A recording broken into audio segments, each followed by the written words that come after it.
Bonjour, j'espère que vous et vos animaux allez bien. Aujourd'hui, on va aborder une question que beaucoup de gens se posent avant d'adopter. Faut-il prendre des mâles ou des femelles? C'est une question que je reçois souvent et c'est vrai qu'au premier abord, on a du mal à savoir quelle différence ça fait vraiment.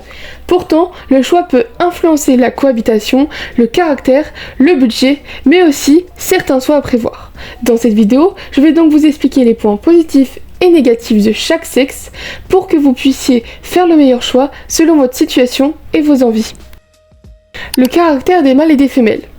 On entend souvent dire que les mâles sont plus affectueux que les femelles et dans la majorité des cas, c'est vrai. Les mâles ont tendance à être un peu plus proches de l'humain. Ils viennent souvent chercher le contact, ils sont parfois décrits comme des pots de colle. Beaucoup de personnes qui ont eu des mâles vous diront qu'ils adorent les câlins et qu'ils sont très expressifs. Mais bien sûr, chaque cochon d'Inde a son propre caractère. Il existe des mâles qui préfèrent rester tranquilles et des femelles qui sont de vraies câlineuses. De l'autre côté, les femelles sont parfois décrites comme un peu plus indépendantes. Elles peuvent être très sociales entre elles, jouer ensemble, mais elles sont moins souvent collées à leur humain que certains mâles. Cela ne veut pas dire qu'elles ne sont pas affectueuses, au contraire, une femelle habituée très tôt peut devenir une compagne tout aussi proche et interactive qu'un mâle. Disons simplement que la tendance générale est souvent celle-ci. Mâle plus proche de l'humain, femelle un peu plus indépendante. Le point selon moi le plus important à prendre en compte, c'est la cohabitation. C'est probablement la plus grosse différence entre mâles et femelles. Chez les mâles, la cohabitation peut être beaucoup plus compliquée. Deux mâles, ça peut fonctionner, mais seulement si certaines conditions sont respectées. Il faut beaucoup d'espace, des cachettes multiples et idéalement qu'ils soient adoptés jeunes ensemble, qu'ils soient déjà un duo soudé ou que vous ayez la chance d'avoir deux loulous zen et non dominants, ce qui a été mon cas et m'a permis d'intégrer deux mâles de 4 et 3 ans ensemble. Si la cage est trop petite ou si on tente une cohabitation à la va-vite, il peut y avoir des disputes assez sérieuses. Les mâles marquent beaucoup leur territoire et si chacun veut dominer, ça peut dégénérer en bagarre. Avec les femelles, c'est beaucoup plus simple. Elles cohabitent très bien entre elles et on peut même former des groupes plus grands, ce qui est beaucoup plus compliqué avec des mâles. Bien sûr, il peut toujours y avoir des petites tensions, le temps que la hiérarchie se mette en place. Mais en général, ça se stabilise vite et sans gros problème. Pour quelqu'un qui débute et qui veut plusieurs cochons d'Inde, les femelles sont souvent la meilleure option car elles offrent plus de stabilité dans les relations et moins de risques de conflit. Donc, pour des mâles, un duo c'est parfait, tenter de faire cohabiter plus de deux mâles ensemble est très risqué et a très peu de chances d'aboutir. Pour les femelles, il n'y a pas de restriction, vous pouvez en prendre un groupe de 3, 4, 5, c'est même conseillé. Plus elles sont heureuses, donc vous voulez 2 chons max, vous prenez des mâles. Si vous voulez un gros groupe et vous envisagez d'en adopter plusieurs, votre choix doit s'orienter sur des femelles.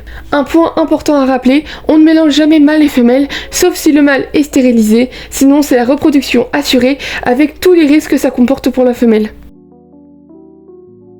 Il existe aussi des différences côté santé et entretien.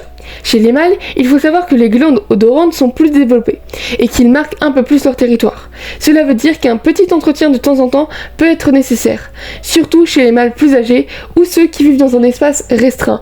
Rien de bien compliqué, mais il faut le savoir avant d'adopter. Chez les femelles, l'un des gros points à surveiller, ce sont les kystes ovariens. Beaucoup de femelles en développent avec l'âge et cela peut parfois nécessiter une opération. De plus, les femelles ne doivent pas se reproduire si elles n'ont jamais eu de portée jeune, car une grossesse trop tardive peut être très dangereuse pour elles. C'est donc un point à bien garder en tête si vous choisissez d'adopter des femelles.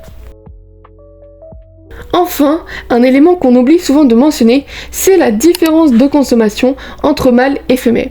En règle générale, les mâles sont plus lourds et plus massifs. Ils peuvent facilement peser entre 1,1 kg et 1,4 kg, alors qu'une femelle tourne plutôt autour de 800 g, voire 1,1 kg maximum. Cette différence de poids se ressent directement dans la quantité de nourriture. Un mâle va donc consommer davantage de foin au quotidien, et le foin représente environ 80% de l'alimentation d'un cochon d'Inde. Si vous avez 2 ou 3 mâles, vous verrez que vos sacs de foin diminuent beaucoup plus vite que si vous aviez des femelles. Le foin étant l'aliment principal, ça fait grimper la facture assez rapidement, surtout si vous achetez du foin de bonne qualité. Ils mangent aussi plus de légumes frais. Étant donné qu'on leur donne le nombre de légumes selon leur poids, une femelle peut se contenter de 80 à 100 grammes par jour, tandis qu'un mâle en demandera plutôt 120 à 150 grammes selon son gabarit. Si vous avez un groupe de mâles, la différence devient énorme. On parle de centaines de grammes supplémentaires par jour, donc plusieurs kilos par semaine. Et comme les légumes sont souvent la partie la plus chère de l'alimentation, ce surplus finit par peser sur le budget. Mais alors, que choisir selon votre profil ? Finalement, le choix entre mâle et femelle dépend beaucoup de votre situation. Si vous êtes débutante et que vous voulez un petit groupe de cochons d'Inde sans trop risque de bagarre, les femelles seront souvent le meilleur choix. Elles cohabitent plus facilement et s'adaptent bien à la vie en groupe. Si en revanche vous rêvez d'une relation très proche, les mâles peuvent vous offrir ce côté câlin et pot de colle qui fait craquer beaucoup de passionnés. Mais il faudra alors veiller à leur offrir assez d'espace et un environnement adapté pour éviter les conflits. Enfin, si vous avez déjà un groupe, il faut réfléchir à la compatibilité avant tout. Par exemple, si vous avez déjà 2 femelles, il vaut mieux rester sur des femelles. Si vous avez 2 mâles, introduire un autre mâle est souvent risqué. Dans tous les cas, il n'y a pas de mauvais choix. Les 2 sexes peuvent être adorables, attachants et très proches de l'humain.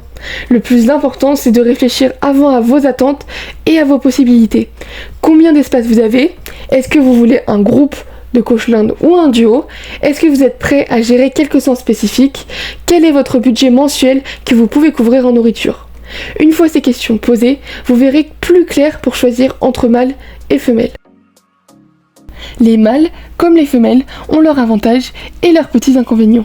L'essentiel est de leur offrir une belle vie, avec un endroit adapté, une bonne alimentation et beaucoup d'attention et d'amour. Je vous informe également qu'avec la reprise des cours, il n'y aura pas forcément de vidéos longues toutes les semaines, mais j'essaierai vraiment de continuer d'être présente, au moins dans les shorts qui me prennent beaucoup moins de temps, et au moins une vidéo toutes les 2 semaines. Et n'oubliez pas, un cochon d'Inde qui vous correspond, c'est un cochon d'Inde qui vit longtemps.